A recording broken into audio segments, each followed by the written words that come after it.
Often with devastating facts, it is usually the bigger numbers that carry with them more weight and tend to leave a greater impact. However, in India, the converse is true, wherein the devastating fact that is afflicting the region is the fact that the population growth rate currently stands at 1.2%.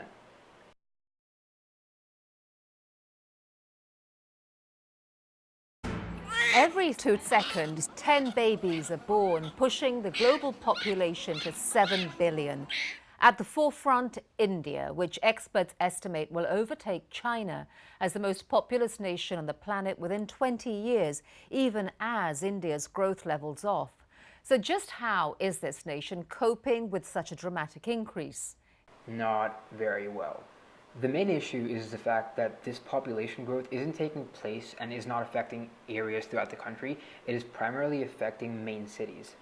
In 2011, it was estimated that approximately 30% of India's population lived in cities. However, due to rapid urbanization and a rapid growth rate, it is now estimated that that number is closer to 40%. In India, it's causing a movement of people like 24-year-old Ranjit Kumar Singh from rural villages to big cities such as New Delhi. I came to Delhi so that I can earn some money and give my kids new opportunities. Ranjit was a farmer in Bihar, northeast India, also known as the breadbasket of the country. His story is one of more than 300 million stories of people relocating and making sacrifices in search of a better life for their children. He didn't want them to grow up and become farmers like he had. In the village, we don't have many schools and they can't get a full education. But movement of migrants like Ranjit is a burden on already stretched state resources.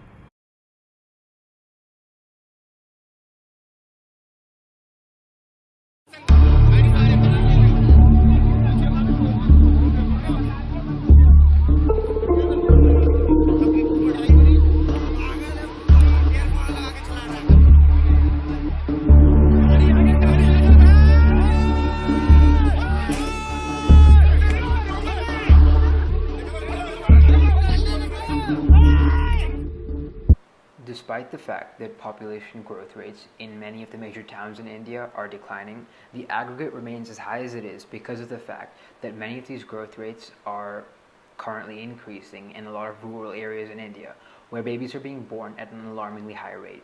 In turn, these babies will grow up, have families, and like we saw in the previous video, will venture into large metropolitan areas like Delhi to find work and to have better opportunities. In doing so, we will see again increased rates of pollution, which will start to cycle all over again. As such, it is imperative that we curb the issue of high growth rates in these rural areas as soon as possible. In order to curb this issue of overpopulation, the Indian government is making use of a multitude of techniques. However, these are band-aids in the sense that they are not actually initiating any long-term change. Perhaps the most noticeable example of this would be the fact that India currently has one of the world's highest rates of female sterilization, with almost 38% of all women having the operation. Mass sterilization campaigns, like the ones being enacted by the Indian government right now, are doing very little to solve the actual issue because they're not dealing with the cause. In other words, they have to address education. Good morning, students. Today, we are going to talk about education. Sambhog, Shiksha, Suhagrat. Now we all know what happens at the Suhagrat. What happened, sir? Tell us now, we don't know. Beta, the boy inserts his Indian culture into the female values. And then we all know what happens. Despite being clearly satirical, this video does shed light on an important issue. That issue being that India does not currently have any federally approved sex education programs. While this may work in cities like Delhi, where the population is more modern, sex remains a taboo subject in many rural areas, and it is in these rural areas that the population growth rates are expanding so exponentially. As such, we do need any form of federally approved sex ed program in these rural areas that will allow for children to be educated responsibly, which in turn will empower a generation to know about sex in a more comprehensive manner and will in turn lower the exponential birth rates.